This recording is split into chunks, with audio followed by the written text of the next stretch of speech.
సరికొత్త mobile web browser ఈ gem browser. Google deep మైండ్‌లో సీనియర్ ప్రాజెక్ట్ ఇంజినీర్‌గా పనిచేస్తున్న ఒకరు దీన్ని రిలీజ్ చేశారు. ఇదొక ఎక్స్‌పెరిమెంటల్ బ్రౌజర్. ఇది ఏం చేస్తుంది? దీని గురించి ఎందుకింత చర్చ? అవే ఇంట్రెస్టింగ్ పాయింట్స్. జెమ్ బ్రౌజర్ అనేది వెబ్‌సైట్‌లని చూడడానికి వాడే మామూలు బ్రౌజర్ కాదు.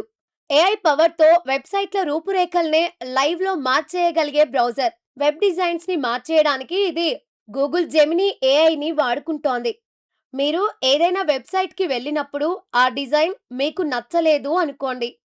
ఆ బ్రౌజర్‌కి చెబితే చాలు. ఆ వెబ్‌సైట్‌ని అప్పటికప్పుడే మీకు నచ్చిన డిజైన్‌లో చూపిస్తుంది. వెబ్‌సైట్ కంటెంట్ అదే, కానీ రూపురేఖలు మారిపోతాయి. ఫర్ ఎగ్జాంపుల్ ఫేస్‌బుక్ పేజీని మీరు మ్యాగజైన్ స్టైల్‌లో చూడాలి అనుకున్నారు అనుకోండి. రెడీ. వెంటనే చూసేయొచ్చు. గూగుల్ సెర్చ్ పేజీని ఒక కామిక్ బుక్ స్టైల్‌లో చూడాలనిపించింది అనుకోండి. రెడీ. క్షణంలో అలా మారిపోతుంది. ఏ వెబ్‌సైట్ అయినా సరే మీకు నచ్చిన రూపంలోకి మారడానికి జస్ట్ ఒక్క క్లిక్ అంతే.